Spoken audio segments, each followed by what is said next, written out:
Clara's stepmother laughed when she inherited only the puppy. The sound was sharp, cruel, echoing through the cold library like breaking glass. Clara clutched the small terrier tighter, feeling her world collapse into this single, humiliating moment. Then the door opened. Alexander Vance, the Duke of Greymoor, stepped into the room. His winter gray eyes swept past the smirking Baroness, past the sneering relatives, and landed on the trembling dog in Clara's arms. "That animal," he said, his voice cutting through the Baroness's laughter like a blade through silk, "is the last living descendant of the Greymoor hunting line. By the Charter of 1672, the dog and its current guardian fall under the protection of my estate." His gaze finally met Clara's.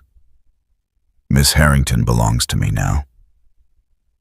The room fell into stunned silence. But what does this ancient claim truly mean? Is Clara being rescued, or simply transferred from one cage to another? And why does the formidable Duke of Greymoor care so desperately about one scruffy little dog? My beautiful family, I'd love a like or subscribe. It helps me bring you more tales of second chances and unexpected love. Let me know in the comments. Team Duke or Team Puppy? The fire in the library had been allowed to die. Clara Harrington sat rigidly on a straight-backed chair that had been positioned, deliberately, she suspected, at the furthest edge of the room from the meager warmth of the hearth. Her hands rested in her lap, fingers interlaced to stop their trembling. Beneath her chair, hidden in the shadows of her skirts, her father's small terrier, Pip, pressed against her ankles. The dog's warmth was the only comfort she had. Across the room, Baroness Vivian Albright reclined on the blue velvet settee, like a portrait of satisfied conquest. Her traveling dress was new, commissioned from London the moment Clara's father had taken to his deathbed, in a deep plum that skimmed the edge of mourning propriety without quite crossing into it. Her jewelry caught what little gray November light filtered through the windows. Garnets at her throat, jet and gold combs in her elaborately styled hair. Vivian's daughter, Lucinda, sat beside her in a matching ensemble, though her gown was cut in the more fashionable style. Everything about them was coordinated, polished, expensive. Clara looked down at her own dress, 5 years old, originally black for a distant aunt's funeral, now faded to a tired charcoal gray. The seams at the waist showed where it had been let out twice, small puckers in the fabric that no amount of pressing could smooth. The style was hopelessly outdated. Too high a waist, sleeves too narrow at the shoulder. The November rain had not stopped for 3 days. It drummed against the tall library windows with monotonous persistence, turning the grounds of Harrington Hall into a watercolor blur of gray and brown. 3 days since they had buried her father in the family plot. 3 days of this suffocating atmosphere, of Vivian's barely concealed triumph, of watching the servants quietly transfer their loyalty to the new mistress of the house. Mr. Pemberton cleared his throat and adjusted his spectacles. The parchment crackled as he unfolded it, the sound unnaturally loud in the oppressive silence. "The last will and testament of Harold Edward Harrington, Esquire," he began, his voice carefully neutral. "Being of sound mind and body on this 14th day of August, 1837. Clara's fingernails dug into her palms. Beneath her chair, Pip shifted, sensing her tension. The legal language washed over her in waves, whereas, and heretofore, and in consideration of, until Mr. Pemberton's voice sharpened with clarity. "To my beloved wife, Vivian Margaret Albright Harrington, I bequeath Harrington Hall and its contents in their entirety, along with the full sum of my invested capital, that she may live in the comfort and security befitting her station." Vivian's smile was a razor wrapped in silk. "How generous Harold was," she murmured, though her tone suggested she had expected nothing less. Mr. Pemberton continued, his eyes not quite meeting Clara's. To Miss Lucinda Albright, my stepdaughter, I leave the sum of £3,000 as a marriage portion, to be held in trust until her wedding day or her 25th birthday, whichever should come first. Lucinda's expression remained carefully composed, but Clara saw the flash of satisfaction in her eyes. The solicitor paused. The pause stretched too long. Clara's heart began to beat in slow, painful thuds. And to my daughter, Miss Clara Harrington. Mr. Pemberton's voice softened almost imperceptibly. I leave one small terrier, currently answering to the name of Pip, that she might have some companionship in the years ahead. The words hung in the air like smoke. Clara felt the blood drain from her face. She sat perfectly still, her hands frozen in her lap, while the full weight of her father's final judgment settled over her shoulders. One small dog. That was the sum of her value. The measure of 22 years of dutiful silence, of making herself small and unobtrusive, of hoping that if she could just be good enough, quiet enough, undemanding enough, he might finally see her. He had seen her, and this was his verdict. The laughter started as a small sound, almost delicate before it bloomed into something sharp and cutting. Vivian pressed a gloved hand to her mouth, but the laughter spilled through her fingers like poison. A dog, the Baroness gasped between peals of mirth. He left her a dog. She turned to Lucinda, her eyes bright with malicious delight. Not a penny, not a trinket, not even a piece of furniture. A scruffy little mongrel that eats more than it's worth. Lucinda's lips twitched with suppressed amusement. Even Mr. Pemberton looked acutely uncomfortable, his gaze fixed on the document in his hands. Clara bent slowly and gathered Pip into her arms. The little terrier licked her chin, his tail wagging uncertainly, and she buried her face in his rough fur for just a moment, letting him shield her from their stares. When she looked up again, her expression was carefully blank. If that concludes the reading, she said quietly, her voice steady despite the tremor she felt in her chest, I'll take my leave. She stood, clutching Pip against her shoulder. The dog was small but solid, his heartbeat a rapid flutter against her collarbone. He was all she had now, all she had ever really had. Vivian's laughter followed her toward the door. I'll give you until tomorrow morning to pack your things, Clara. I'm sure you'll find a suitable position somewhere. Perhaps as a governess, if anyone will overlook your lack of references. Or a companion to some elderly widow who won't mind. The library door opened. The hinges made no sound. The door was too well maintained for that. But the sudden draft from the hallway sent the dying embers in the fireplace into a brief, startled glow. Rain-scented air swept into the room, cold and clean. Alexander Vance, the Duke of Greymoor, stepped across the threshold. Clara had never seen him before, but there was no mistaking who he was. He wore a black greatcoat that fell to his boots, still beaded with rain, and his dark hair was damp at the temples. His face was all sharp angles and aristocratic severity, the kind of face that appeared on marble busts in country houses. But it was his eyes that made her breath catch. Pale gray, the color of winter sky, cold and assessing, and utterly without warmth. Those eyes swept the room once, dismissing Vivian and Lucinda and Mr. Pemberton as if they were furniture. Then they locked onto the small dog in Clara's arms. The Duke went absolutely still. That animal, he said, and his voice was like frost over stone, is a Greymoor terrier. No one spoke. Vivian's laughter had died in her throat. The Duke crossed the room in 3 long strides, moving with the unconscious grace of a man accustomed to command.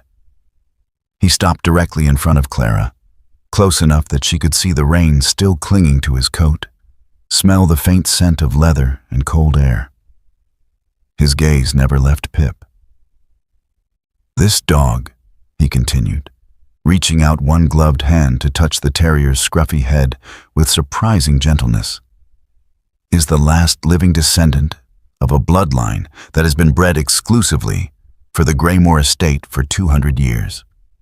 By the terms of the land charter established in 1672 between my ancestor and the Harrington family, any Greymoor terrier and its guardian fall under the direct protection of the Duke." He looked at Clara then, really looked at her, and she felt the full force of that winter gray gaze. "Miss Harrington," he said quietly, "you and this dog now belong to me." Clara's mind refused to process the words. She stood frozen, holding Pip against her chest, while the Duke of Greymoor studied her with those unsettling gray eyes, waiting for a response she didn't know how to give. "I beg your pardon, Your Grace," Mr. Pemberton ventured, his voice thin with uncertainty, "but I have no record of any such agreement in the Harrington family documents. Surely, if there were a binding contract—" "The charter predates your involvement with this family by approximately a century and a half," the Duke said without looking at him. "It was executed between the third Duke of Greymoor and Sir Edmund Harrington in exchange for breeding rights to the original Greymoor line. The terms are quite explicit. The dogs remain property of the Greymoor estate in perpetuity, regardless of physical location. Their guardians are afforded full protection under ducal authority." He spoke with the casual certainty of a man who had never been questioned, never been denied. Clara felt Pip squirm in her arms, and she loosened her grip slightly, though she couldn't quite bring herself to let go. "This is absurd," Vivian said, rising from the settee with a rustle of expensive silk.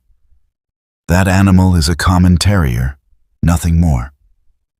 Harold kept him as a pet for his daughter because the creature was too useless even for ratting. You cannot possibly expect us to believe." "I don't expect anything from you, Lady Albright." The Duke's tone could have frozen water. "I am informing you of a legal reality. That dog descends from the Greymoor line. I recognize the markings immediately. The distinctive brindling on the chest, the shape of the ears, the particular set of the jaw. There hasn't been a documented Greymoor terrier outside the estate kennels in 30 years. How your late husband came to possess one is a question I intend to investigate." He turned back to Clara, and she saw something flicker in his expression.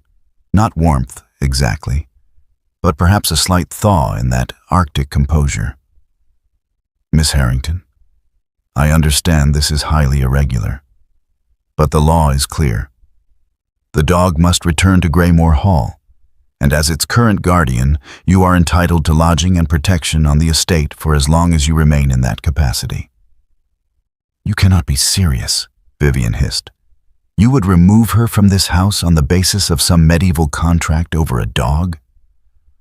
"I would uphold a legally binding agreement between two noble houses, yes." The Duke's gaze slid to Vivian, and Clara saw the Baroness actually take a step back. "Unless you wish to challenge the validity of the charter in court?" "I assure you, my solicitors are considerably more expensive than yours, and they have a perfect record in such matters." The threat hung in the air like a blade. Vivian's face had gone white beneath her rouge, her mouth compressed into a thin, furious line. Clara found her voice at last. "Your Grace, I don't understand. Why would you—" She stopped, swallowed, tried again. "Surely the dog is of more value than its guardian. If you wish to take Pip, I won't stand in your way. There's no need to—" "The terms are not negotiable, Miss Harrington." Something in his voice softened, just barely. "The charter stipulates that Greymoor terriers must remain with their bonded guardian. Separating them causes the dogs considerable distress and has historically led to unfortunate outcomes. I have no intention of traumatizing the animal by removing him from the only person he trusts. Pip chose that moment to lick Clara's chin, his tail wagging against her arm. Despite everything, the shock, the confusion, the surreal nightmare of the past 10 minutes, she felt a small, fragile warmth bloom in her chest. Even now, even in this, someone thought she mattered. Even if that someone was only a dog. And a duke who apparently valued the dog's emotional well-being more than social convention. "I have a carriage waiting," the duke continued. "If you require time to gather your belongings, I can return in 1 hour. I would prefer to depart before nightfall, as the roads are increasingly difficult." "She has no belongings worth gathering," Vivian snapped. "A few threadbare dresses and some books, nothing more. She's welcome to them. In fact, I insist she take them immediately." Clara flinched at the venom in the Baroness's voice, but she kept her gaze on the Duke. He was watching her carefully, she realized. Not the way men usually looked at women, not assessing her face or figure or prospects, but truly watching, as if trying to read some answer in her expression. "Miss Harrington," he said quietly, "I am offering you a choice. You may come with me to Greymoor Hall, where you will be provided with comfortable lodging, appropriate clothing, and a position of respect as the guardian of a valuable animal. Or you may refuse, relinquish the dog to my care, and make your own arrangements. I will not force you." "Won't you?" Clara thought. But she looked down at Pip, at his bright eyes and scruffy face, and knew that wasn't true. The Duke understood exactly what he was doing. He knew she would never abandon the only creature in the world who loved her. "If I come with you," she said slowly, "what would be expected of me?" "To care for the dog, to allow my kennel master to assess his health and lineage, to reside at Greymoor Hall as a member of the household, with all the privileges and protections that entails." He paused. "You would not be a servant, Miss Harrington. You would be a guest indefinitely under my direct protection." Behind him, Vivian made a sound of pure outrage. Clara ignored her. "And if I wished to leave? Eventually?" "The choice would be yours, provided appropriate arrangements were made for the dog's continued care."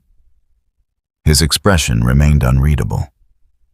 "I am not in the habit of imprisoning young women, whatever Lady Albright's imagination may suggest." Clara looked around the library, at the cold fireplace, at Vivian's furious face, at Mr. Pemberton's obvious discomfort. She thought of the tiny room she occupied in the servants' wing, of 6 years of careful invisibility, of the future stretching before her, a position as governess or companion, if she was lucky. Slow erasure, if she wasn't. She thought of her father's final gift, one small dog. Perhaps it was enough after all. "I'll need 20 minutes to pack," she said. The Duke's mouth curved in something that might have been approval. "I'll wait in the entrance hall." He turned and strode from the room without another word, leaving Clara standing in the wreckage of her old life, holding a scruffy terrier and a future she couldn't begin to imagine. Vivian's voice was acid. "You'll regret this, Clara. Men like him don't extend charity without expecting something in return. Mark my words, you're trading one cage for another, and this one will be far less pleasant than anything you've known here." Clara met the Baroness's eyes for the first time in 6 years, without flinching. "Perhaps," she said quietly, "but at least it will be a cage of my own choosing." She walked toward the door, Pip warm and solid in her arms, and didn't look back. The Duke's carriage was the finest thing Clara had ever seen, all gleaming black lacquer and brass fittings, with the Greymoor crest emblazoned on the door in silver and blue. A liveried footman helped her inside while another secured her single battered trunk to the back.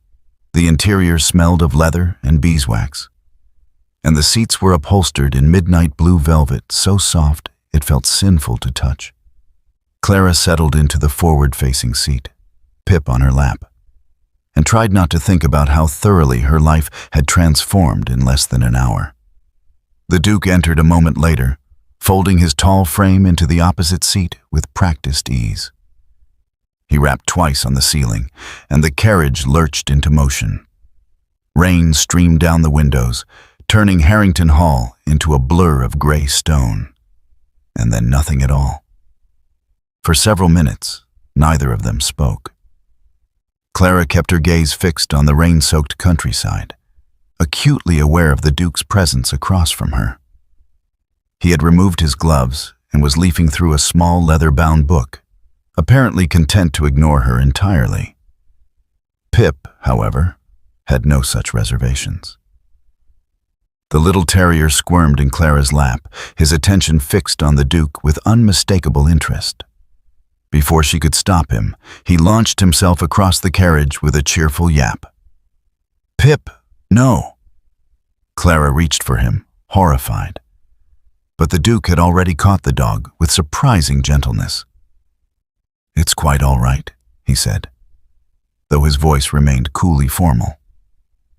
He held Pip at eye level, studying him with an intensity that seemed excessive for such a small creature. "Hello, little one." "Yes, I see you. Energetic, aren't you?" Pip licked the Duke's nose.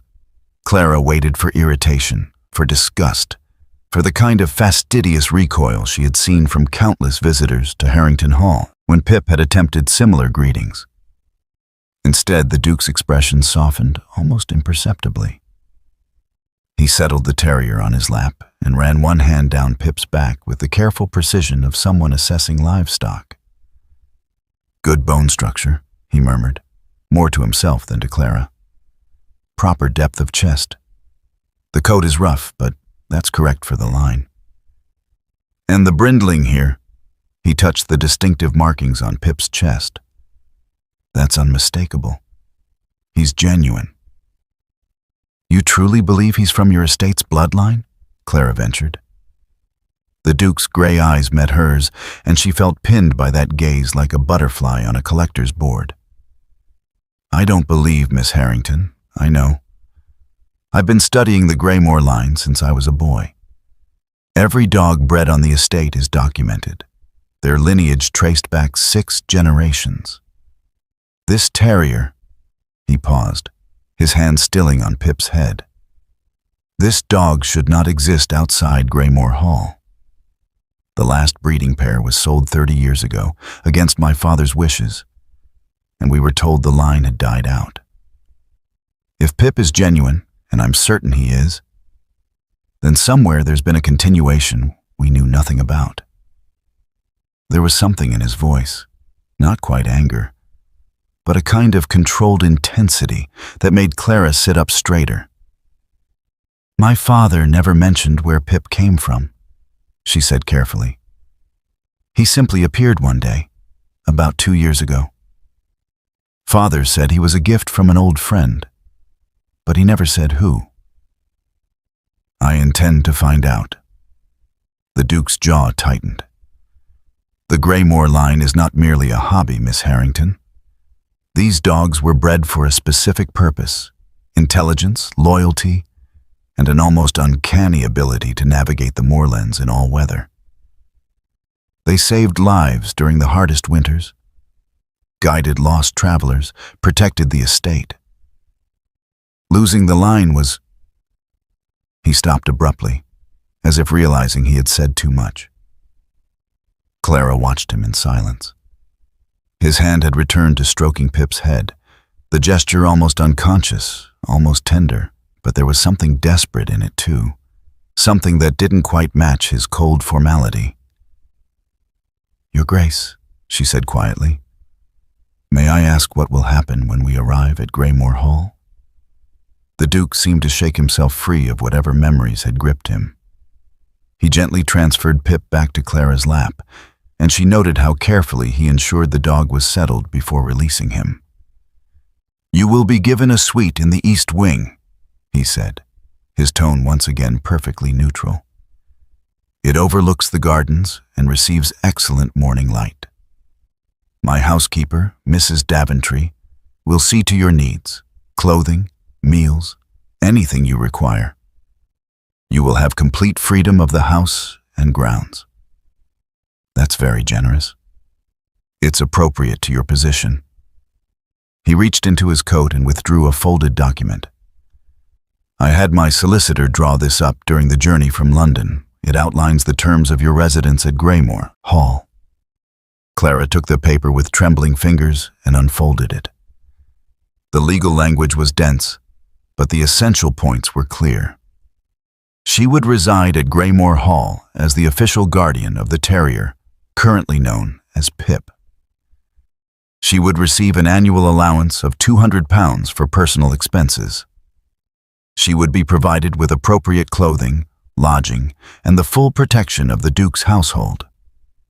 She could terminate the arrangement at any time, provided she gave 3 months' notice and agreed to transfer guardianship of the dog to the Duke's kennel master.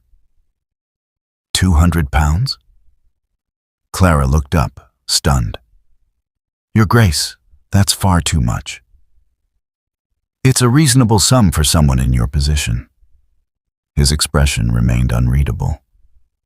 "You are not a servant, Miss Harrington. You are the guardian of a valuable animal, residing in my household as a guest. The allowance reflects that status." "But I'm not." She struggled to find words. "I'm nobody. The daughter of a country gentleman, left with nothing but a dog. You don't owe me. I owe you nothing," the Duke agreed, and his voice was like ice over stone. "But I owe that dog everything, and you are necessary to his well-being. Those are the facts of the situation." Clara flinched at the bluntness of it. Necessary? Not welcome, not valued. Necessary, like a piece of equipment required for a specific task. The Duke must have seen something in her expression because his tone softened fractionally. "Miss Harrington, I want to be very clear about the nature of this arrangement. You are at Greymoor Hall because the dog needs you. That is the beginning and end of our connection. I am not offering you charity out of pity, nor am I entertaining any romantic notions that young women in novels might imagine in such circumstances." Heat flooded Clara's cheeks. "Your Grace, I would never presume. I'm simply establishing boundaries," he continued as if she hadn't spoken. "You will be treated with respect and courtesy. You will want for nothing. But our relationship is purely professional. I am providing you with protection and resources so that the dog receives proper care. When the time comes that other arrangements can be made, we will make them. Do you understand?" Clara looked down at Pip, who had fallen asleep in her lap, his small body rising and falling with each breath. The Duke's words should have stung, should have felt like another rejection, another confirmation of her worthlessness. But somehow they didn't. There was something almost desperate in the way he delivered them, as if he were trying to convince himself as much as her. "I understand, Your Grace," she said quietly. "You've made yourself perfectly clear." "Good." He returned his attention to his book, the conversation apparently concluded. But Clara couldn't help noticing the way his gaze kept drifting back to Pip. Couldn't miss the tension in his shoulders, the white-knuckled grip on the book he wasn't really reading. Whatever had happened to make the Duke of Greymoor care so desperately about one small dog, it had marked him deeply. And Clara, whether he liked it or not, was now part of that story. Greymoor Hall rose from the mist like something out of a Gothic novel, all gray stone and mullioned windows, with towers that disappeared into the low-hanging clouds. The estate sprawled across the moorlands in defiant grandeur, surrounded by ancient oaks and formal gardens that even the November rain couldn't diminish. Clara pressed her face to the carriage window, her breath fogging the glass, and felt something catch in her chest. It looked like a home. Mrs. Daventry was waiting in the entrance hall when they arrived, a tall woman with iron-gray hair and kind eyes that assessed Clara in one swift, comprehensive glance. She curtsied to the Duke, then turned to Clara with a warm smile that seemed entirely genuine. "Miss Harrington, welcome to Greymoor Hall. I'm Mrs. Daventry, the housekeeper. If you'll follow me, I'll show you to your rooms." She looked down at Pip, who was shaking rain from his coat with enthusiastic vigor. "And you must be the famous terrier. My goodness, aren't you a handsome fellow?" Pip wagged his entire body in response. The Duke cleared his throat. "Mrs. Daventry, Miss Harrington is to be given every courtesy. The blue suite in the east wing, I think. And please have Ellen attend to her wardrobe requirements immediately. Miss Harrington will need a complete ensemble suitable for a guest of the house." "Of course, Your Grace." Mrs. Daventry's eyes held a flicker of curiosity, but her expression remained perfectly neutral. "I'll see to it personally." The Duke nodded once, then turned to Clara. "I trust you'll find everything satisfactory. If you have any needs, Mrs. Daventry will address them. Dinner is served at 7. I'll send word if I require Pip for examination." He strode away before Clara could respond, his boots echoing on the marble floor. Mrs. Daventry watched him go, then turned back to Clara with a softer expression. "Don't mind His Grace's manner, dear. He's not unkind, just particular. Now, let's get you settled. You must be exhausted." The blue suite was more beautiful than any room Clara had ever occupied. The sitting room had tall windows overlooking the gardens, walls papered in delicate silver and blue, and furniture that looked both expensive and comfortable. The bedroom beyond held a 4-poster bed with curtains in deep sapphire, a writing desk, and a wardrobe that could have held 10 times the clothing Clara owned. "The bathing room is through there," Mrs. Daventry said, indicating a door Clara had assumed was a closet. "We have modern plumbing installed just last year. His Grace is very particular about comfort. I'll have hot water sent up immediately, and Ellen will be along shortly to measure you for new dresses." Clara stood in the center of the sitting room, Pip exploring the space with his nose to the floor, and felt tears prick her eyes. "Mrs. Daventry, this is too much. I'm only here because of the dog." "You're here because His Grace wants you here," the housekeeper said firmly.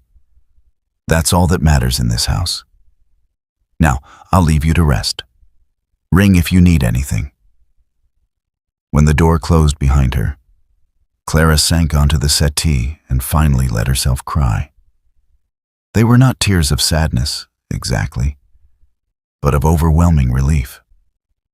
For the first time in 6 years, she was in a place where she wasn't merely tolerated, where someone had looked at her and seen a person worthy of care, even if that someone only cared because of a dog. Pip bounded onto the settee beside her and licked her tears away with single-minded determination. Clara laughed through her crying and pulled him into her lap. "What have you gotten us into, you ridiculous creature?" she whispered. Over the next few days, Clara began to understand the rhythm of Greymoor Hall. The household ran with quiet efficiency, the servants were unfailingly courteous, and no one treated her like an unwanted burden. Ellen, a cheerful young maid with quick fingers, measured her for new dresses and returned 2 days later with garments so beautiful Clara was afraid to wear them. Mrs. Daventry checked on her regularly, bringing tea and conversation, never asking prying questions but always ready to listen. The Duke, however, remained a distant figure. She saw him primarily at dinner, which they took in a small dining room far more intimate than the grand hall the estate surely possessed. He was unfailingly polite, asking after her comfort and Pip's adjustment. But the conversations never strayed beyond the superficial. He rarely smiled. He never touched his food until she had begun eating, a courtesy she found both charming and sad. But she noticed things. She noticed how his gaze followed Pip whenever the terrier was in the room, a mixture of longing and fear in those winter-gray eyes. She noticed how he always kept a piece of chicken from his plate to give the dog, though he pretended not to. She noticed the way his shoulders relaxed fractionally when Pip bounded up to greet him, tail wagging. And Pip, for his part, seemed determined to bridge the gap between them. The terrier had no concept of ducal dignity or professional boundaries. He would steal the Duke's gloves and bring them to Clara as trophies. He would fall asleep across both their feet during dinner, forcing them to coordinate their movements. He would chase imaginary rabbits through the drawing room during their evening tea, providing distraction and inadvertent comedy in equal measure. One evening, a week after Clara's arrival, Pip managed to steal a leather bookmark from the Duke's novel and present it to Clara with obvious pride. "Pip, no!" Clara lunged for the bookmark, horrified. "Your Grace, I'm so sorry, he's never—" But the Duke was laughing. It was a startled sound, rusty from disuse, but unmistakably genuine. He looked at Pip, who was wagging his tail with unrepentant joy, and shook his head. "He's a thief," the Duke said, but there was warmth in his voice. "An absolute menace. Look at him. He's not even ashamed." "He's terrible," Clara agreed, though she was smiling. "Yesterday he stole one of Mrs. Daventry's tea cakes right off the tray." "Did he?" The Duke's expression softened. "What did Mrs. Daventry say?" She laughed and gave him another one. "He has the entire household wrapped around his paw, doesn't he?" "Completely." The Duke reached down, and Pip immediately trotted over to him, the bookmark forgotten. Alexander ran his hand over the dog's head with that same careful gentleness Clara had noticed in the carriage. "You're good with him," he said quietly, not looking at Clara. "Patient, kind. He trusts you completely." "He's easy to love," Clara said simply. The Duke's hand stilled. For a long moment he said nothing, just stared at Pip with an expression Clara couldn't quite read. When he finally spoke, his voice was rough. "Not everything that's easy to love stays." He stood abruptly, dislodging Pip. "Excuse me. I have correspondence to attend to." He left before Clara could respond, and she was left alone in the drawing room, Pip looking after him with confused eyes. That night, unable to sleep, Clara wandered down to the library. She found the Duke there, sitting in a leather chair by the fire with a glass of brandy, staring at the flames. Pip, who had followed her, immediately trotted over to the Duke and placed his paws on Alexander's knee. The Duke looked down at the little dog, and Clara saw raw pain flash across his face. "You shouldn't be here," he said, but his hand was already reaching for Pip. "Neither should you," Clara said softly from the doorway. "It's past midnight." Their eyes met across the library, and something passed between them, a recognition, perhaps, of shared loneliness, of understanding what it meant to lose things, to be left with scraps and call them blessings. "He looks like Ash," the Duke said finally. "My dog, when I was a boy. Same markings, same ridiculous optimism." His voice cracked. "I couldn't save him." Clara moved closer, drawn by the grief in his voice. "What happened?" But the Duke shook his head, the shudders coming down over his expression once more. "Good night, Miss Harrington." It was a dismissal, clear and final.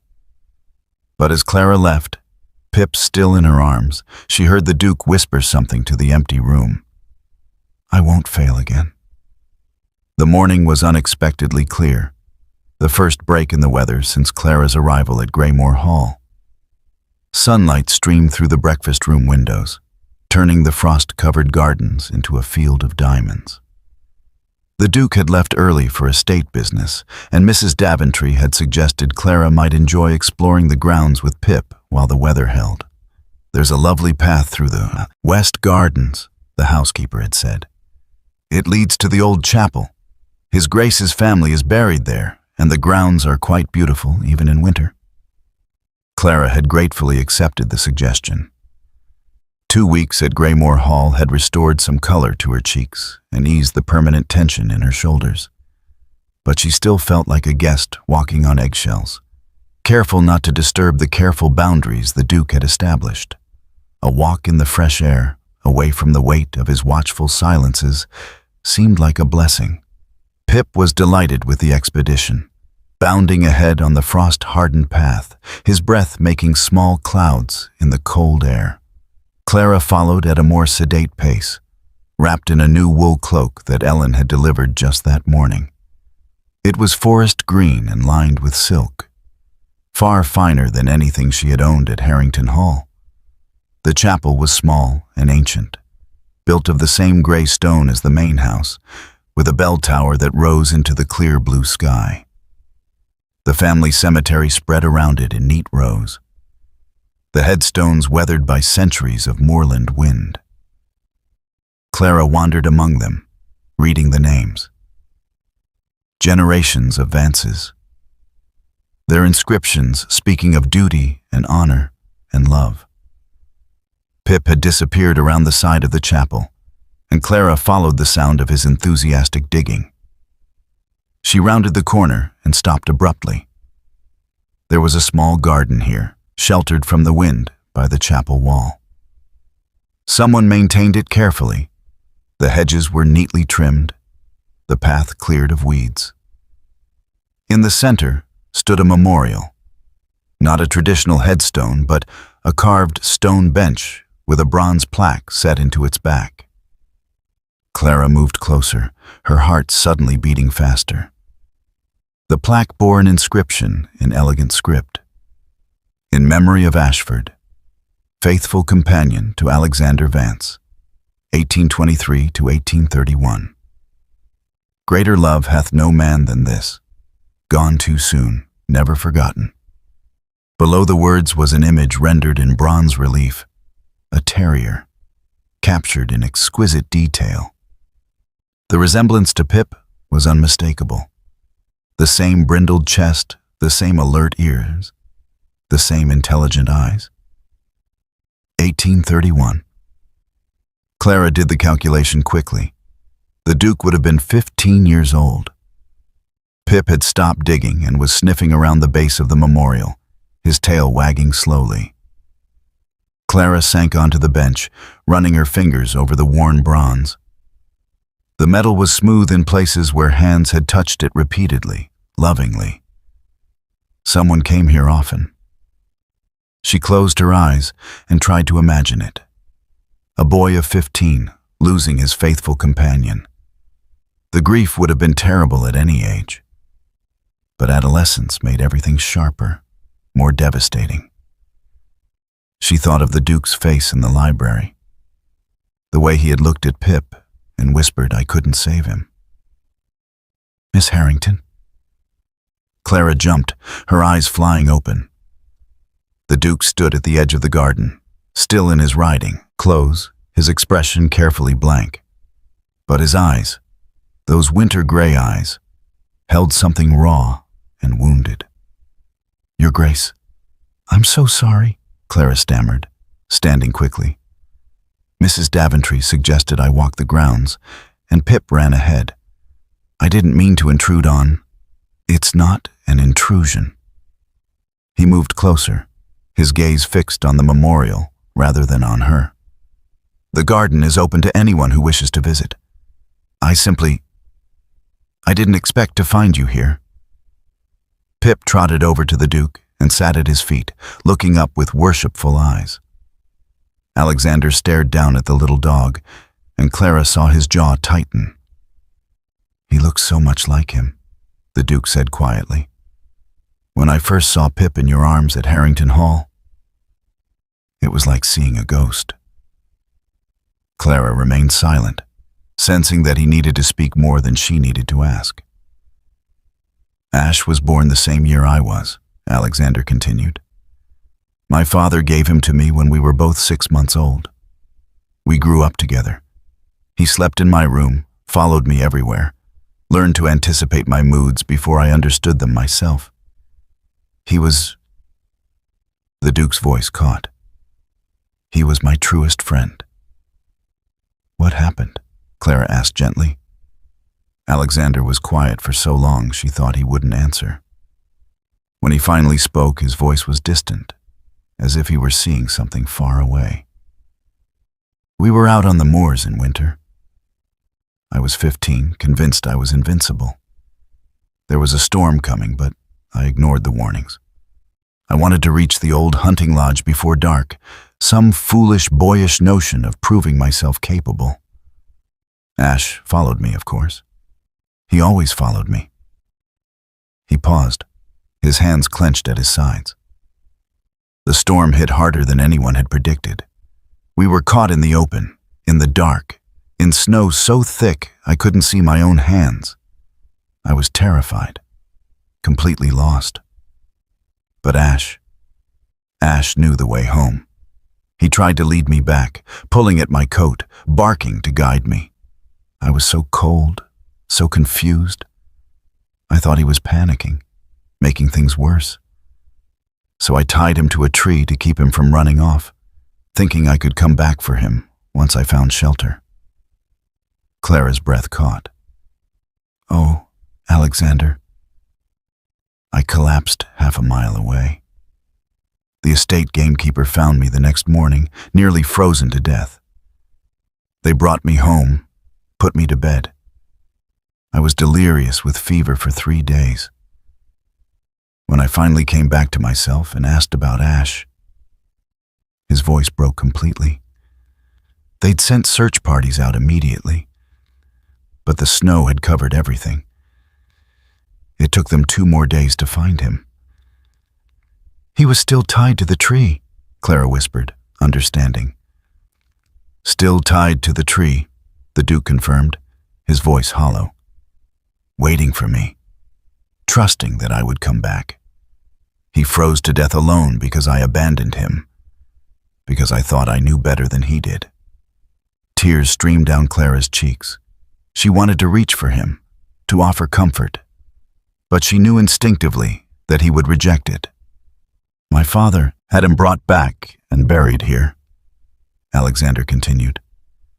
"He told me that grief was natural, but guilt was a choice, that Ash would have forgiven me, had forgiven me because that's what loyal creatures do. But He looked down at Pip, who was still sitting patiently at his feet. "I swore I would never keep another dog, never risk that kind of loss again, never be responsible for that kind of suffering." "And then Pip appeared," Clara said softly. "And then Pip appeared." The Duke finally met her eyes. "The moment I saw him, I knew I had to protect him, had to ensure nothing happened to him.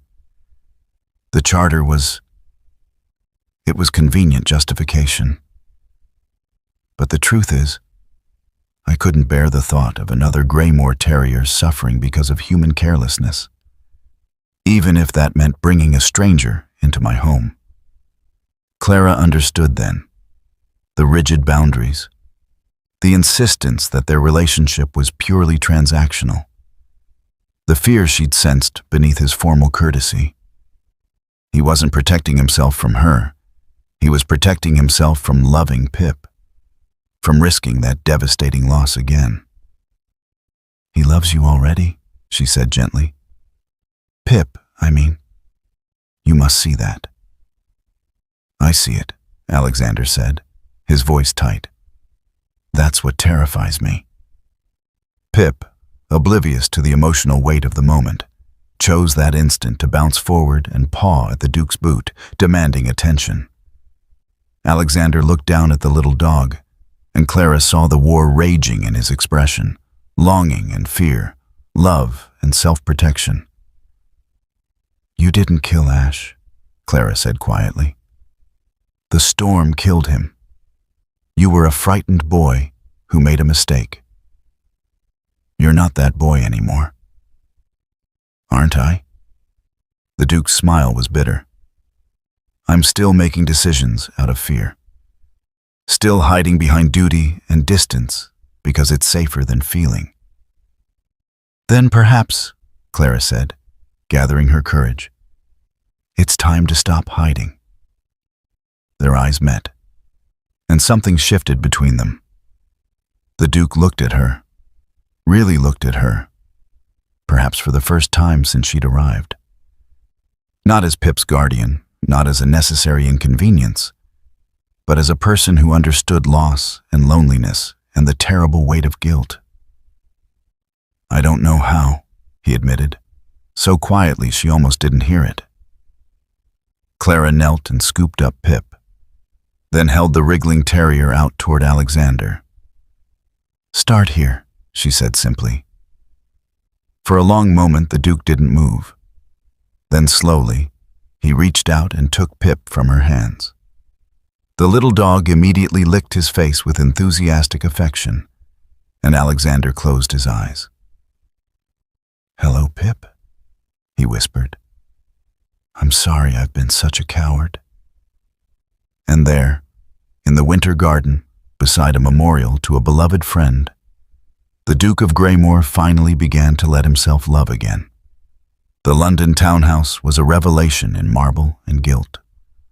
All soaring ceilings and crystal chandeliers that caught the afternoon light and scattered it like diamonds. Clara stood in the entrance hall, Pip tucked under her arm, and tried not to look as overwhelmed as she felt. "The season is nearly over," Alexander said, removing his gloves with precise movements. "But there are still enough gatherings to accomplish what we need.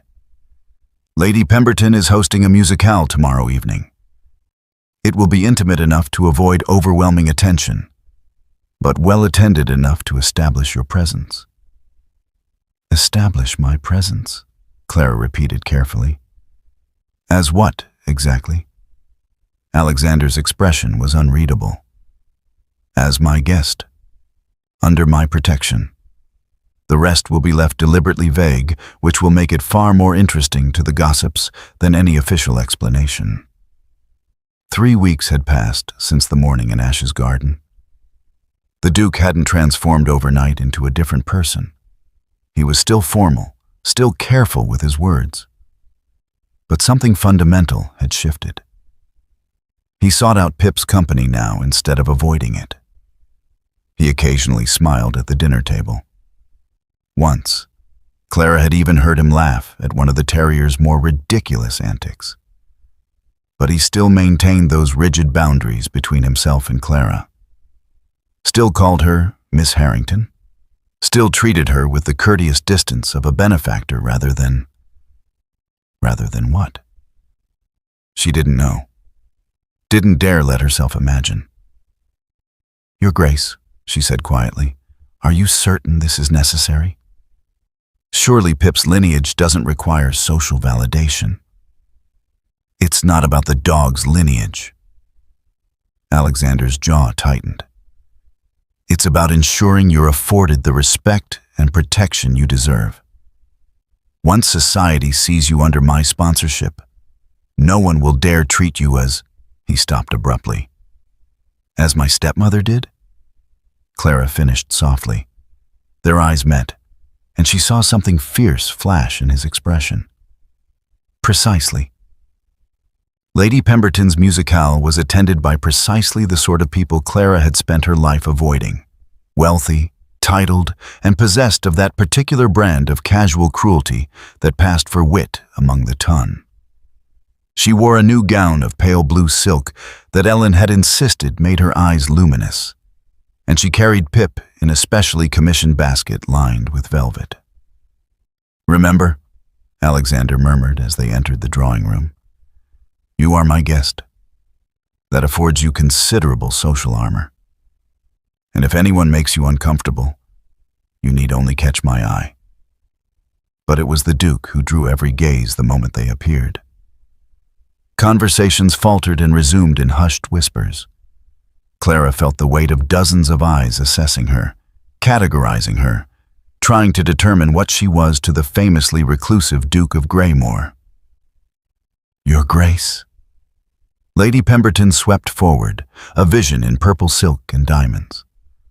"How delightful that you accepted my invitation. And you've brought a guest. How charming." "Lady Pemberton, may I present Miss Clara Harrington?" Alexander said with perfect formality. "She's recently taken up residence at Greymoor Hall as guardian to a rather special animal." On cue, Pip poked his head out of the basket, ears alert, looking around with bright-eyed curiosity. Lady Pemberton's expression melted. "Oh, what an adorable little creature. Is he a terrier?" "A Greymoor terrier," Alexander said, and there was unmistakable pride in his voice. "The last of a bloodline we believed extinct. Miss Harrington's stewardship of him has been invaluable." The words were carefully chosen, Clara realized.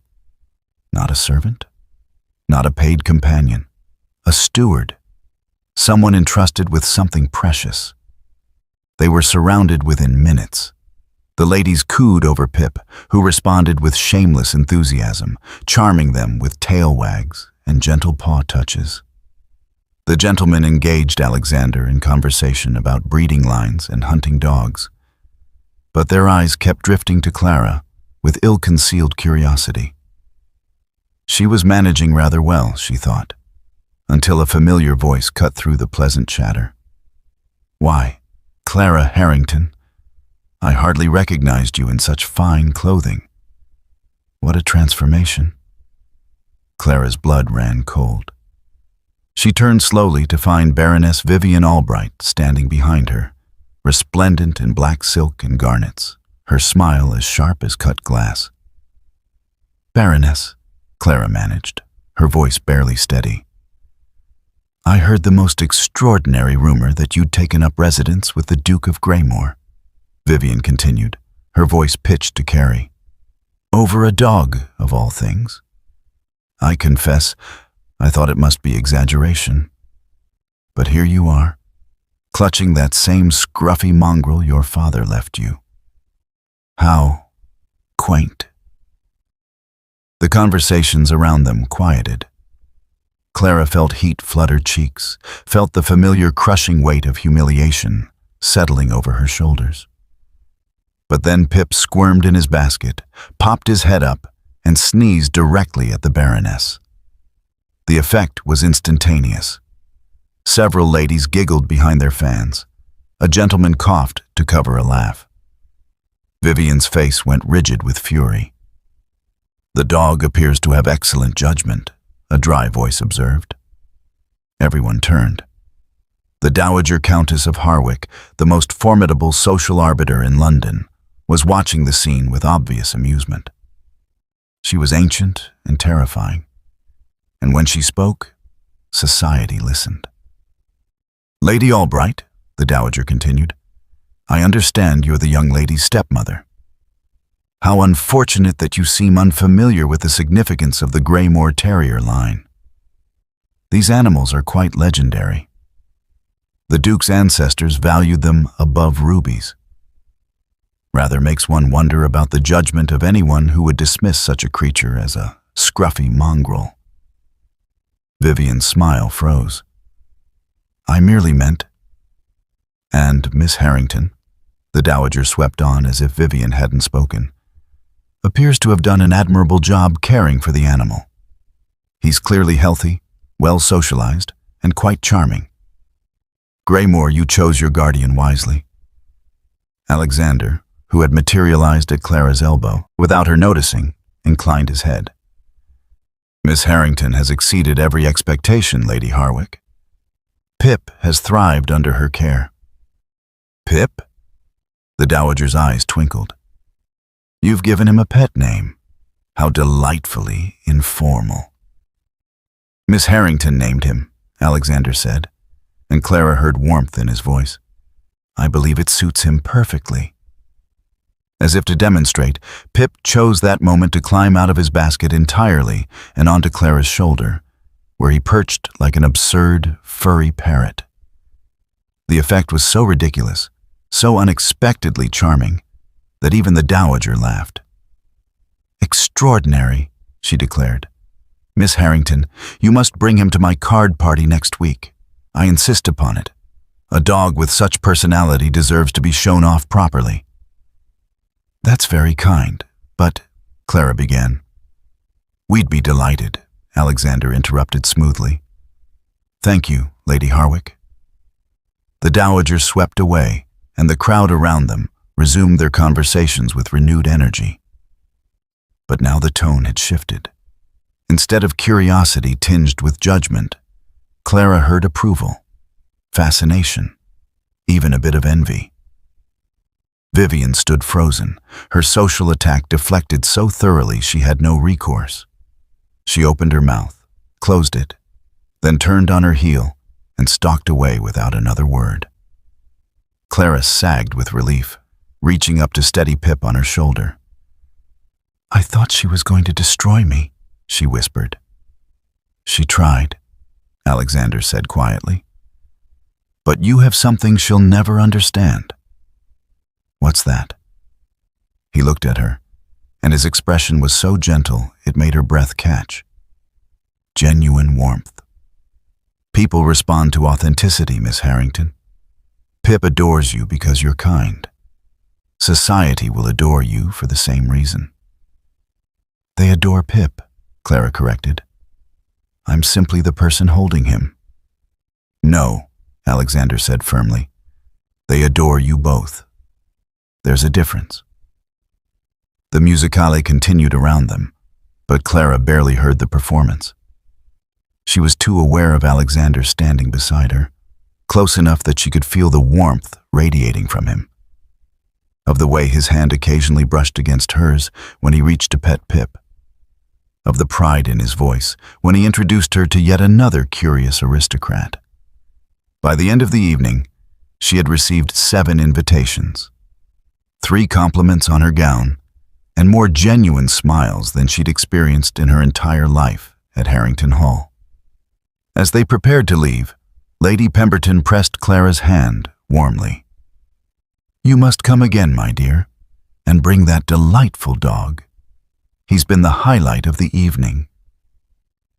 In the carriage ride home, Pip sprawled across both their laps, fast asleep from all the attention. Clara stroked his soft fur and tried to process everything that had happened. "You were magnificent," Alexander said quietly. Clara looked up, startled. "I barely said anything." "Precisely. You let your character speak for itself. And Pip, of course, was your perfect advocate." He smiled, a real smile that reached his eyes. "The Dowager Countess doesn't offer invitations lightly. You've been accepted, Clara. Truly accepted." It was the first time he'd used her given name.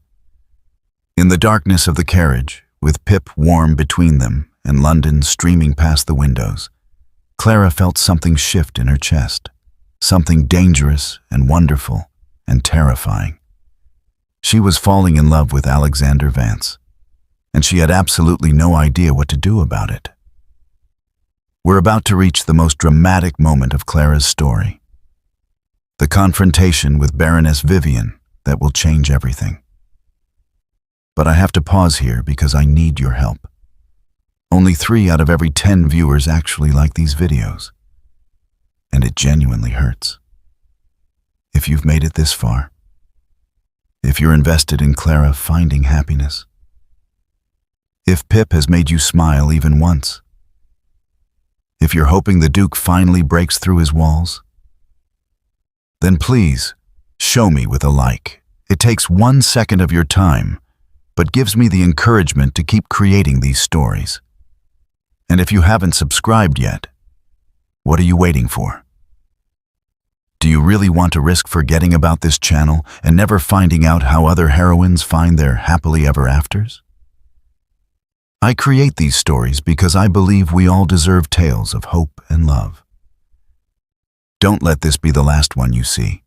Subscribe now, turn on notifications, and be part of this community.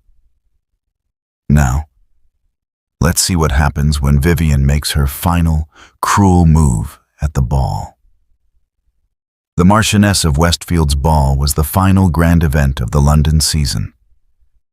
Held in a ballroom so magnificent, it seemed designed to make mortals feel insignificant. Crystal chandeliers the size of carriages hung from gilded ceilings, and the marble floors gleamed like still water. The cream of society swirled across the space in silks and jewels, a river of wealth and privilege.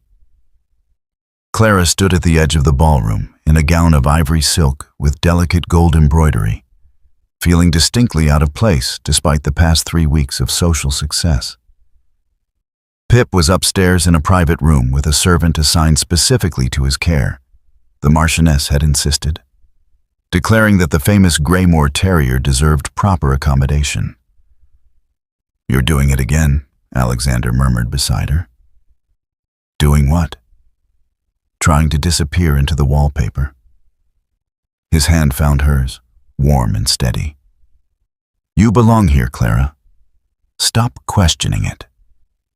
She looked up at him, resplendent in black evening clothes that made his gray eyes seem even more striking. Over the past weeks, he had become less the remote Duke and more simply Alexander. Still formal in public, but allowing moments of warmth to show through. Moments like this, when he held her hand just a fraction longer than propriety required. "Dance with me," he said quietly. It wasn't a request. He led her onto the floor as a waltz began, his hand settling at her waist with possessive certainty. They had danced before at other events, but tonight felt different. Tonight, the way he looked at her made her feel like they were alone in the crowded ballroom. "Alexander," she began, then stopped, uncertain what she wanted to say. "I know," he said softly, and the tenderness in his voice made her heart stumble. They were turning past the terrace doors when Clara saw her. Baroness Vivian Albright, standing in conversation with a distinguished older gentleman Clara didn't recognize. Vivian's gaze locked onto Clara, and her smile was pure malice. "She's here," Clara whispered. Alexander's hand tightened on her waist. "I know.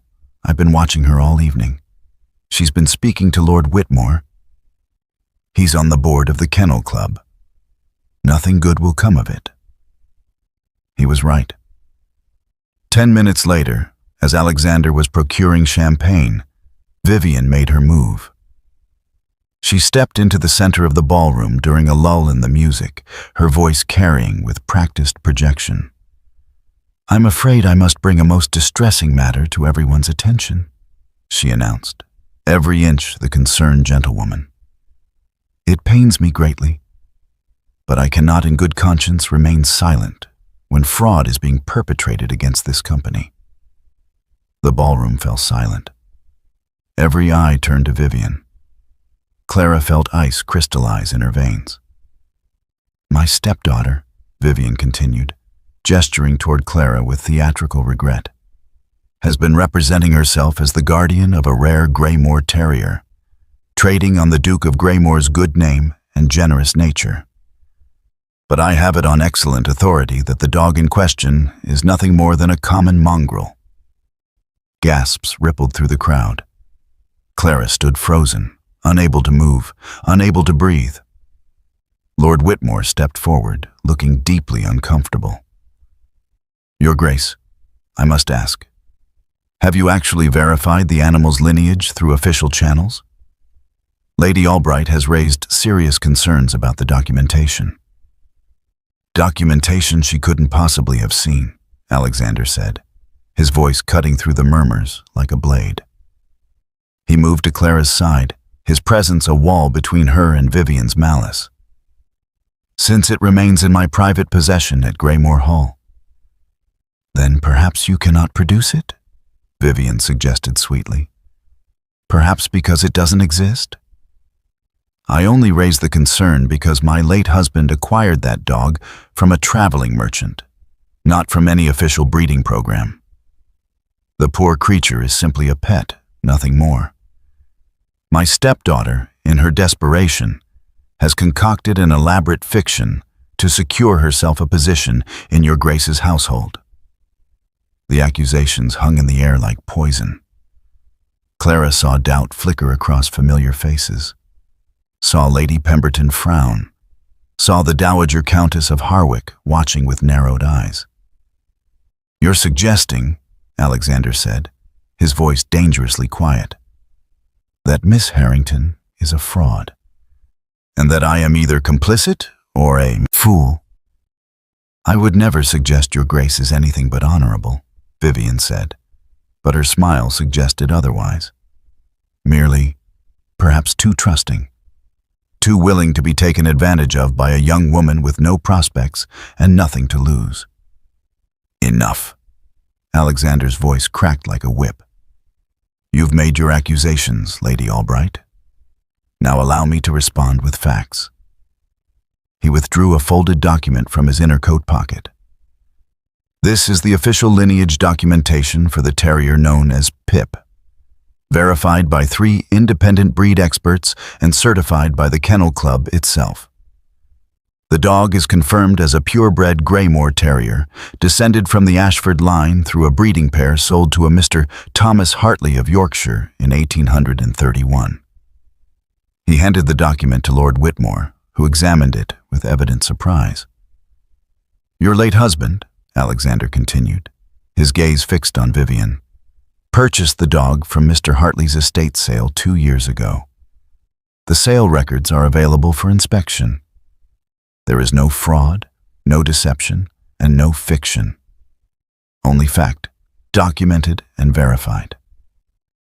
Vivian's face had gone white beneath her rouge. You cannot prove.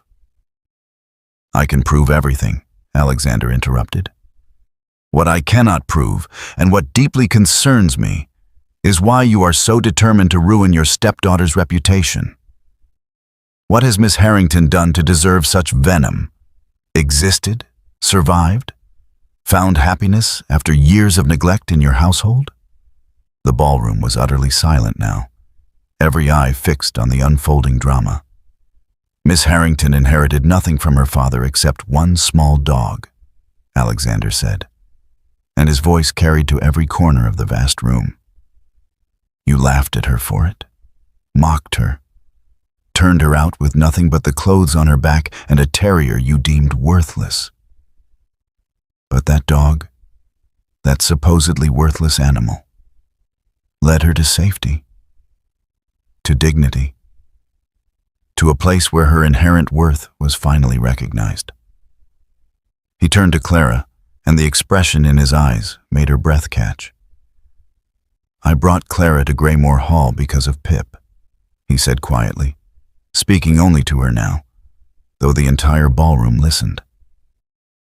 Because I needed the dog, and she was necessary to his well-being. But I'm asking her to stay because I need her, not as a guardian or a guest or a convenient solution to a breeding problem, but as my wife, if she'll have me. The ballroom erupted in gasps and whispers. Clara felt tears spill down her cheeks. Alexander, she whispered. You don't have to. I want to, he said firmly. He took her hands, holding them in front of everyone. I've spent 17 years hiding from love because I was afraid of loss. You and Pip taught me that love is worth the risk. That some things, some people, are worth choosing. regardless of duty or logic or self-protection. He raised his voice again, addressing the crowd. Miss Clara Harrington is under my protection as my intended bride. Anyone who questions her honor answers to me. Anyone who speaks against her will find themselves unwelcome in every house I have influence over. And as for you, Lady Albright, he turned to Vivian, and his expression was arctic. You are no longer welcome in any establishment that values my patronage. Leave. Now. Vivian stood trembling with fury and humiliation. For a moment, Clara thought she might refuse, might cause an even greater scene. But the Dowager Countess of Harwick spoke up, her voice carrying absolute authority. You heard his grace. Leave. Vivian fled, her exit marked by whispers and pointed stares. The moment she disappeared, the ballroom exploded into excited chatter. But Clara barely heard it. She was staring at Alexander, trying to process what had just happened. You proposed to me, she said faintly. In front of everyone? I did. He searched her face anxiously. I realize this isn't how these things are typically done. But I couldn't let her ruin you. Couldn't let her take away what we've found together. And I needed you to know. Needed everyone to know. That you're not convenient or temporary or merely tolerated. You're chosen. Deliberately, permanently chosen. Because of Pip? Clara asked, needing to hear it. Because of you, Alexander said fiercely. Pip brought you to me, yes. But I'm asking you to stay because you're kind and brave and genuine. Because you make me laugh. Because you see past the title to the man underneath. Because I love you, Clara. Completely. Terrifyingly. Irrevocably. Clara laughed through her tears. I love you too. I have for weeks. I just didn't dare. He kissed her then, right there in the middle of the Marchioness of Westfield's ballroom, in front of 300 members of the Ton. It was scandalous and improper and absolutely perfect. When they finally broke apart, the ballroom was applauding. I believe that's a yes? Alexander murmured against her hair. Yes, Clara whispered. 1,000 times yes. And somewhere upstairs, as if he knew, Pip barked joyfully. The announcement of their engagement in the Times had been met with widespread approval and only a modest amount of scandal. The Duke of Greymoor, reclusive and famously unmarried at 32, had chosen a nobody with no fortune and no connections. Society found it deliciously romantic. Clara found it terrifying. They had returned to Greymoor Hall to prepare for the wedding, planned for 6 weeks hence. The house hummed with activity, seamstresses measuring Clara for her trousseau, Mrs. Daventry organizing menus, the chapel being cleaned and decorated. Alexander was attentive and affectionate, stealing kisses in empty corridors, holding her hand during their evening walks with Pip. But a small, persistent voice in Clara's mind whispered that it was too good to be true, that she was still just the girl who had inherited only a dog, that Alexander's proposal had been chivalry, not love, no matter what he claimed. She hated that voice, but she couldn't silence it. The doubts crystallized into panic when Lady Genevieve Ashford arrived.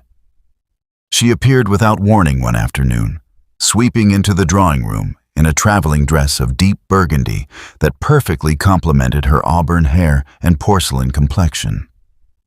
She was beautiful in the effortless way of women born to wealth and privilege. And she greeted Alexander with the easy familiarity of old friendship. Alexander, darling. She kissed both his cheeks in the continental fashion. I came as soon as I heard the extraordinary news. You engaged. I had to see for myself if the rumors were true. Genevieve. Alexander's smile was polite, but reserved. I didn't know you were back in England. Just arrived from Vienna last week. The diplomatic life grew tiresome. Her gaze slid to Clara with assessing interest. And you must be the famous Miss Harrington. How delightful to meet you. Clara curtsied, feeling dowdy in her simple morning dress compared to Genevieve's elegance. Lady Ashford? Oh, we're to be friends, surely. Any woman who can capture Alexander's heart must be extraordinary. Genevieve settled onto the settee with graceful ease. Tell me everything. How did you meet? Was it terribly romantic? The afternoon passed in stilted conversation. Genevieve was charming and witty, asking questions that seemed friendly, but left Clara feeling exposed and inadequate. She spoke of shared history with Alexander, childhood summers, society events, mutual friends, painting a picture of belonging that Clara could never match. Do you remember the house party at Ashford Manor, Alexander? Genevieve asked at one point. The summer you turned 14? We were inseparable that year. Something flickered across Alexander's face. I remember. That was the summer before. Genevieve stopped abruptly, glancing at Clara. Well, ancient history. But Clara had caught the sudden tension in Alexander's shoulders, the way his hand tightened on his teacup. The summer before what? She asked quietly. Before his dog died, Genevieve said with apparent sympathy. That dreadful accident on the moors. Such a tragedy. It wasn't an accident, Alexander said, his voice tight. It was my fault. Oh, darling, you can't still blame yourself. Genevieve reached across and touched his hand. You were just a boy. How could you have known the storm would be so severe? Clara watched the easy intimacy of the gesture and felt something cold settle in her stomach. That evening, unable to sleep, Clara went downstairs for a book. She was passing the library when she heard voices, Alexander and Genevieve, speaking in low, intense tones. You shouldn't have come, Alexander was saying. I had to see you, to make sure you weren't making a terrible mistake. Genevieve's voice was urgent. Alexander, I know what you're doing. You're trying to rewrite the past, to save that boy who lost his dog, but marrying some impoverished girl because she came with a terrier. You don't know what you're talking about. Don't I? You've been alone for 17 years, turning away every woman who showed interest. Then a girl appears with a dog that looks like Ash, and suddenly you're engaged? It's not love, Alexander. It's guilt and nostalgia wrapped up in a pretty package. Clara pressed her hand to her mouth, fighting nausea. My relationship with Clara is none of your concern, Alexander said coldly. I'm trying to protect you. We were friends once, before that awful winter. Before you shut everyone out. I know you, Alexander. I know you're doing this because you think you can fix the past. But you can't bring Ash back by marrying his replacement's guardian. There was a long silence. Clara held her breath, waiting for Alexander to deny it, to defend their love. Genevieve, I think you should leave in the morning, he said finally. This conversation is inappropriate. Because I'm telling truths you don't want to hear? Because you're a guest in my home, speaking disrespectfully about my fiancé. Good night. Clara fled before she could hear more, racing up the stairs to her room with Pip at her heels. She closed the door and sank onto the bed, shaking. You can't bring Ash back by marrying his replacement's guardian. Was that what she was? A replacement? A way for Alexander to assuage his 17-year-old guilt? She thought of how he'd looked at Pip that first day in Harrington Hall's library. The intensity, the desperation. She thought of the memorial garden, of the way he'd confessed his failure with Ash. She thought of every careful boundary he'd established, every reminder that she was only at Greymoor because of the dog. He had said he loved her. But had he? Or had he loved the idea of redemption she represented? Pip whined and pressed against her leg. Clara gathered him into her arms, burying her face in his fur. "I'm sorry," she whispered. "I thought we'd found a home. But I think we're just ghosts filling an empty space." She made her decision in the cold hours before dawn.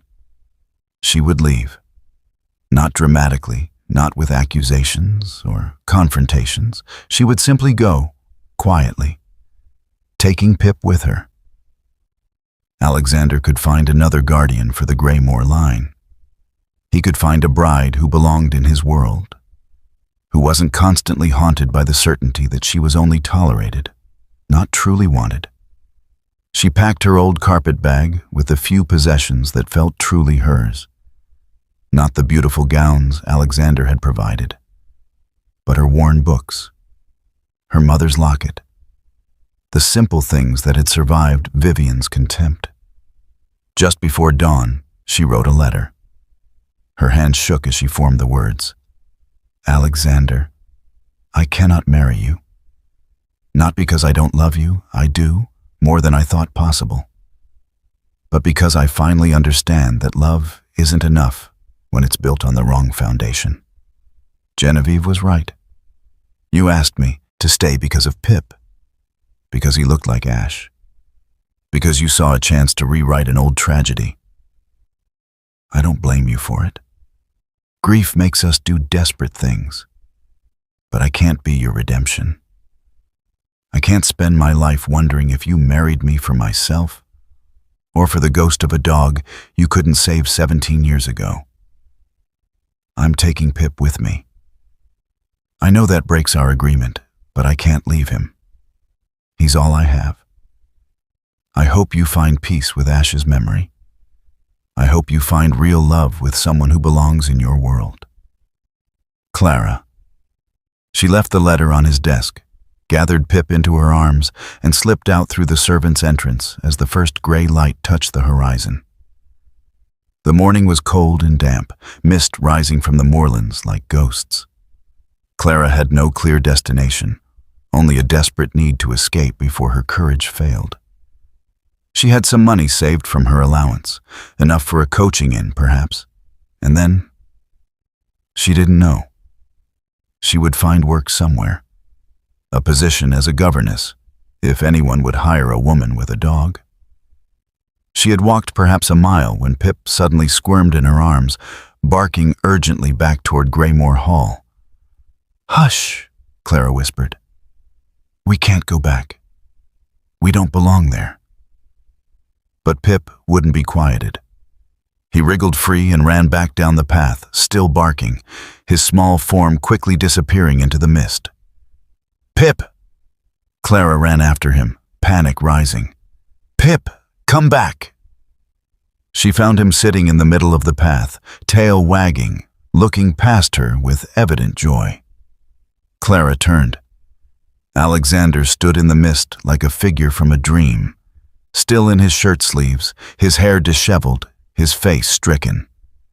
"Don't," he said, his voice breaking. "Please don't leave." Clara stood frozen on the misty path, her carpet bag heavy in her hand, while Alexander approached with careful steps as if she were a wild creature that might bolt at any sudden movement. Pip danced between them, tail wagging, apparently delighted to have orchestrated this reunion. "You read my letter," Clara said, her voice barely audible. "I read your letter." Alexander stopped a few feet away, and she saw that his hands were shaking. "You're wrong, Clara, about everything." "Am I?" The words came out sharper than she intended. Genevieve said what she's always said." Alexander's jaw tightened. "That I'm broken. That I'm incapable of moving forward. that any choice I make that doesn't align with her vision of my life must be self-deception. He took a breath. She's been saying it for 17 years. I stopped listening a long time ago. But she was right about Pip, Clara insisted, needing him to understand. You saw him and you saw Ash. You said so yourself. And everything you've done, bringing me to Greymoor, protecting me, even proposing, it all started because of the dog. How can I know where the guilt ends and genuine feeling begins? Alexander flinched as if she'd struck him. For a long moment he said nothing, just stood there in the dawn mist looking utterly lost. Then he sank down onto the damp ground, heedless of his fine clothes, and held out his hand to Pip. The little terrier bounded over immediately, climbing into Alexander's lap with enthusiastic affection. Alexander gathered him close, and Clara saw tears on his face. You're right, he said quietly. It did start with Pip. When I saw him in your arms at Harrington Hall, it was like being 17 again. Watching Ash freeze to death because of my arrogance and stupidity.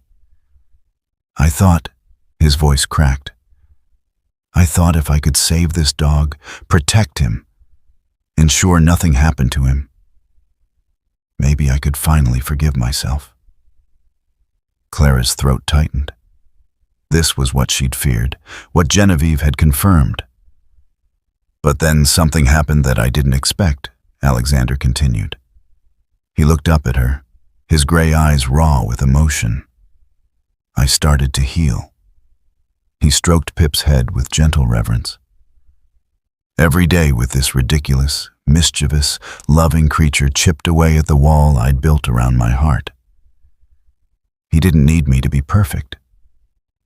He didn't need me to atone for past failures. He just needed me to show up, to be present, to love him despite my fear of losing him. Pip licked Alexander's face, and the Duke actually laughed through his tears. And you, Alexander said, his gaze finding Clara's again. You showed me what it meant to love without conditions. You never asked me to be anything other than myself. You saw my scars and my guilt and my careful distance, and you didn't demand I change. You just stayed. Quietly, patiently, beautifully stayed. Alexander, let me finish. Please. He stood slowly, Pip still in his arms. Last night, after Genevieve left, I couldn't sleep. I kept thinking about what she'd said, wondering if she was right. Wondering if I'd deluded myself into thinking what I felt was love, when it was really just guilt wearing a prettier mask. He stepped closer, and Clara saw the exhaustion in his face, the shadows under his eyes. So I went to Ash's memorial. I sat there in the dark and tried to be honest with myself. Tried to separate what I felt for Pip from what I felt for you. Tried to determine if Genevieve was right, if I was just trying to rewrite the past. And? Clara whispered. And Pip followed me. Alexander's smile was tremulous. I didn't realize he'd left your room, but there he was in the garden, refusing to leave my side. I tried to send him back to you. It was cold, and I didn't want him to catch a chill. But he wouldn't go. Alexander's voice grew thick with emotion. He stayed with me for hours, Clara.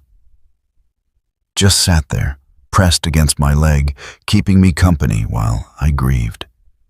And I realized, this is what Ash would have wanted. Not for me to spend 17 years punishing myself. Not for me to build walls so high that nothing could touch me. He would have wanted me to love again. To trust again. To let myself be happy. He transferred Pip to one arm and reached for Clara's hand with the other. She let him take it, feeling the warmth of his palm against hers. When I finally came back to the house at dawn and found your letter, I felt like the ground had opened beneath me, Alexander said. Not because I was losing Pip's guardian. Not because my redemption plan had failed. But because I was losing you. The woman who makes me laugh. The woman who sees the man beneath the title. The woman I want to wake up next to for the rest of my life. You can't know that, Clara said, but her voice wavered. It's only been a few months. I know that Pip isn't Ash, Alexander interrupted firmly. He's his own dog, with his own personality, his own quirks. I love him for himself, not as a replacement. And I know that you aren't a symbol of redemption or a way to fix the past. You're Clara. Brave, kind, genuine Clara. And I love you for yourself, not for what you represent. He cupped her face with his free hand, his thumb brushing away tears she hadn't realized she was shedding. Yes, Pip brought you into my life, he said softly. Yes, my guilt over Ash made me desperate to protect him. But somewhere between Harrington Hall and here, between that first dinner and this morning, I stopped seeing you as necessary and started seeing you as essential. Not to the dog, to me. Alexander, I love you, he said fiercely. I love how you named this dignified, legendary bloodline dog Pip, and somehow made it perfect. I love how you hide biscuits in your pocket for him, even though Mrs. Daventry feeds him like royalty. I love how you read to him before bed and tell him he's a good boy, even when he's stolen my correspondence for the third time that week. I love your kindness and your strength and the way you've survived cruelty without becoming cruel yourself. Pip squirmed between them and licked both their faces impartially, as if to say he approved of this entire speech. I love you too, Clara whispered, the truth of it overwhelming. I have for so long, but I was so afraid. I know. So was I. Alexander's smile was radiant, despite his tears. But Pip taught us both something important last night. Love isn't about perfection or redemption or fixing the past. It's about showing up. It's about staying, even in the dark, even when it's hard. It's about choosing each other, every day, despite our fears. He set Pip gently on the ground, then pulled Clara into his arms properly, holding her as if she were infinitely precious.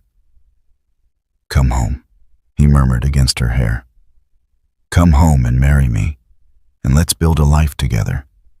You, me, and our ridiculously perfect dog who somehow managed to save us both. Clara pulled back just enough to see his face. What about Genevieve? I sent her away this morning with explicit instructions never to return. Alexander's expression hardened briefly. She was never a friend, Clara. Just someone who enjoyed having access to a duke. She certainly never understood what Ash meant to me, or what you and Pip have come to mean. She said you shut everyone out after Ash died. I did. But you opened me back up. He kissed her forehead gently. You and this troublesome terrier who apparently has no respect for emotional boundaries or morning sleep schedules. Pip, hearing his cue, barked cheerfully and began running circles around them, tangling them in an imaginary leash. Clara laughed through her tears. He's ridiculous. He's perfect, Alexander corrected. And so are you. Say you'll come home. Say you'll marry me. Say you'll spend the rest of your life with a man who will probably always be a bit too formal and a dog who will definitely steal your breakfast given half a chance. Clara looked at him. Really looked at him. Not the Duke of Greymoor, not the tormented boy who'd lost his dog, but Alexander. The man who read beside the fire each evening, who slipped Pip treats under the table, who had learned to smile again, to laugh again, to risk his heart again. The man who loved her. Yes, she said simply. Always yes. He kissed her then, properly, deeply, while the sun finally broke through the mist and bathed the moorland in golden light. And at their feet, Pip danced with pure joy, the little dog who had somehow managed to heal 2 broken hearts and bring them home to each other. The chapel at Greymoor Hall was filled with autumn sunlight and the scent of roses. It was a small gathering. Alexander had insisted on intimacy over spectacle, but everyone who mattered was present. The Dowager Countess of Harwick sat in the front pew, dabbing at her eyes with a lace handkerchief. Lady Pemberton smiled warmly. Mrs. Daventry and the household staff filled the back rows, their faces alight with genuine joy. And at the altar, beside a spray of white flowers, sat Pip on a velvet cushion, wearing a small bow tie and looking absurdly pleased with himself. Clara stood in the vestibule, smoothing the silk of her wedding gown for the 100th time. It was ivory, with delicate lace sleeves, simple and elegant. And when she'd first seen herself in the mirror, she'd barely recognized the radiant woman staring back.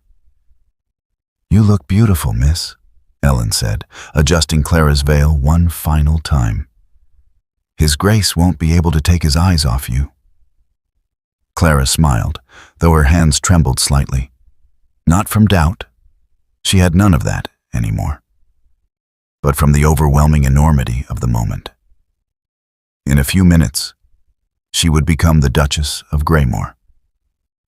The girl who had inherited only a puppy would gain a title, a fortune, a magnificent estate. But more than that, infinitely more than that, she would gain Alexander. The music began, and Clara walked down the aisle on legs that felt steady despite her racing heart. Every eye turned to watch her, but she saw only Alexander. He stood at the altar in elegant black, his gray eyes fixed on her with such open love that it took her breath away. When she reached him, he took her hands and whispered, "You're the most beautiful thing I've ever seen." "You're biased," she whispered back. "Completely," he agreed, smiling. The ceremony was traditional and lovely, the vicar's words about love and commitment and partnership resonating in the sun-filled chapel. When Alexander slipped the ring onto her finger, a band of gold set with sapphires the color of his eyes, Clara felt something settle deep in her chest, a sense of rightness, of home. "I now pronounce you husband and wife," the vicar declared. "Your Grace, you may kiss your bride." Alexander cupped her face gently and kissed her with such tenderness that Clara felt tears slip down her cheeks. The chapel erupted in applause, and Pip barked joyfully from his cushion, tail wagging so hard his entire body shook. The wedding breakfast was held in Greymoor Hall's grand dining room, transformed with flowers and candles into something magical. Clara sat beside Alexander at the head table, his hand resting on hers, and tried to absorb the reality of her new life. The Dowager Countess rose to make a toast, her voice carrying across the room with aristocratic authority. "I have seen many marriages in my long life," she said. "Marriages of convenience, marriages of alliance, marriages of desperation. But rarely, very rarely, have I witnessed a marriage of genuine love and mutual regard, Your Graces. You have found something precious. Treasure it." As the guests raised their glasses, Clara caught sight of movement near the doorway. A footman was speaking quietly with Mrs. Daventry, and the housekeeper's expression had gone tight with displeasure. Alexander noticed too. He leaned close to Clara. "Stay here. I'll handle it." But Clara stood with him, her hand still in his. "We handle it together." They crossed the room to find the footman looking distinctly uncomfortable. "Your Grace, forgive the interruption. There's a visitor at the gate, demanding entry." I told her the estate was closed for a private celebration, but she insists. "Let me guess," Alexander said coldly. "Baroness Albright." The footman nodded miserably. Clara felt Alexander tense beside her, but she squeezed his hand. "Let her in." "Clara, let her in," Clara repeated, and this time her voice was steady. "She came all this way. The least we can do is give her a proper goodbye." 5 minutes later, Baroness Vivian Albright swept into the entrance hall, looking like a storm cloud in dark purple silk. She stopped short when she saw Clara in her wedding gown, Alexander at her side, their hands linked. "So it's done," Vivian said, her voice dripping venom. "The little mouse trapped herself a duke. How clever you've become, Clara." "I didn't trap anyone," Clara said quietly. "Alexander chose me, just as I chose him." "Chose you?" Vivian laughed, the same cruel sound that had echoed through Harrington Hall's library months ago. He felt sorry for you. He pitied the pathetic girl with nothing but a mongrel dog. Don't delude yourself into thinking this is anything more than charity dressed up as romance. Clara felt the old pain try to rise up, the familiar whisper that she was worthless, unwanted, merely tolerated. But then Alexander's hand tightened on hers, and she looked at him, at the man who had risked his carefully guarded heart to love her. The man who had chased her through the dawn mist, tears on his face, begging her not to leave. And she realized Vivian's words had no power anymore. "You're wrong," Clara said, and her voice rang clear and strong. "Alexander doesn't pity me. He loves me. He chose me not because I came with a valuable dog, but because of who I am. Because I'm kind and brave and worthy of love." She stepped forward, meeting Vivian's gaze without flinching. "You spent 6 years trying to convince me I was nothing, that my only value was in staying quiet and invisible and grateful for scraps. And I believed you for a long time. I believed that inheriting only a puppy meant I was worth only that, a small, unremarkable creature nobody wanted." Pip chose that moment to trot into the entrance hall, apparently bored with the wedding breakfast and seeking adventure. He saw Clara and bounded over, tail wagging, placing his paws on her silk skirts. Clara scooped him up, holding him against her shoulder. "But this puppy, this supposedly worthless dog, gave me everything," she continued. "He gave me loyalty when I had nothing. He gave me comfort when I was alone. And he led me to a man who saw my value when I couldn't see it myself." "How touching," Vivian sneered. "A fairy tale ending for the unwanted daughter." "No," Alexander said, his voice like steel. "An earned ending for a woman of exceptional character. Clara's father was a fool, Lady Albright. He had a daughter of grace, intelligence, and genuine warmth, and he treated her like an inconvenience. You had a stepdaughter who could have been a companion, even a friend, and you chose cruelty instead." He moved to stand beside Clara, his arm around her waist. "But your cruelty gave me the greatest gift of my life," he continued. "You turned Clara out with nothing, and in doing so you sent her to me. You tried to humiliate her by laughing at her inheritance, and instead you gave her the key to a future beyond anything you could imagine. So thank you, Lady Albright. Thank you for being so thoroughly yourself that Clara had no choice but to leave. We're both better for it." Vivian's face had gone white. "You'll regret this, both of you. When society tires of your little romance, when the novelty of the poor relation wears off, Society adores Clara, Alexander interrupted. As do I. As does everyone in this house. The only person who seems unable to see her worth is you, and frankly, your opinion ceased to matter the moment you threw her out. He nodded to the footman. Please escort Lady Albright from the property. She is not welcome here, now or ever. Vivian opened her mouth, closed it, then turned on her heel and stalked toward the door. But at the threshold, she looked back at Clara one last time. You inherited only a dog, she hissed. Clara smiled, stroking Pip's soft fur. I inherited everything I needed. When Vivian was gone, Clara sagged slightly against Alexander. He held her close, pressing a kiss to her temple. You were magnificent, he murmured. I meant every word. Clara looked up at him, this man who had become her home. She tried to make me believe I was worthless. But you taught me differently. You and Pip both. The little terrier licked her chin enthusiastically, making her laugh.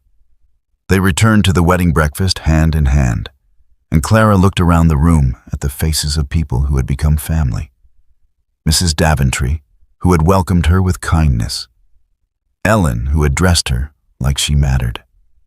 The Dowager Countess, who had defended her in society. The household staff who treated her with genuine respect. And Alexander, who looked at her like she hung the moon. The girl who had inherited only a puppy had gained the world. That night, after the guests had departed and the household had settled into quiet, Clara and Alexander walked through the gardens with Pip trotting ahead of them. The autumn air was crisp and stars scattered across the sky like diamonds. Do you remember what you said to me in the carriage? Clara asked. That first day, when you laid out all the boundaries? That our relationship was purely professional, Alexander said, wincing. That I was providing resources so the dog received proper care. God, I was an idiot. You were scared, Clara corrected gently. But you learned to be brave. He stopped walking and pulled her into his arms. We both did. You especially. The woman who stood up to Vivian today, who spoke about her own worth with such certainty, she's extraordinary. She's me, Clara said wonderingly. Finally, truly me. Not the quiet, invisible girl trying to earn scraps of affection. Just me. And it's enough. It's everything, Alexander said fiercely. You're everything. Pip barked from somewhere in the garden, having discovered something fascinating in the shadows. Our ridiculous dog is going to get muddy, Clara observed. Our ridiculous, perfect, miracle dog, Alexander amended. He kissed her softly. Who brought me you? The best inheritance anyone could ask for. And there, in the gardens of Greymoor Hall, under a sky full of stars, Clara finally understood what her father's will had really given her. Not a dog, not poverty or humiliation or rejection, but the exact catalyst she'd needed to find her way home. And there it is, Clara's full inheritance. The girl who was left with only a puppy gained everything she truly needed: love, family, home, and most importantly, herself. If this story moved you, if you smiled when Pip brought them together, if you cried when Alexander finally opened his heart, if you cheered when Clara stood up to Vivian, then I'm begging you, don't just watch and leave. Hit that like button right now. Share this with someone who needs to hear that they're worthy of love, that their value isn't determined by what others think. Comment below and tell me, what would you do if you inherited only a puppy? Your engagement is what keeps this channel alive, what tells me these stories matter. And if you haven't subscribed yet, after spending nearly an hour with Clara and Alexander. What's holding you back? I have so many more stories waiting.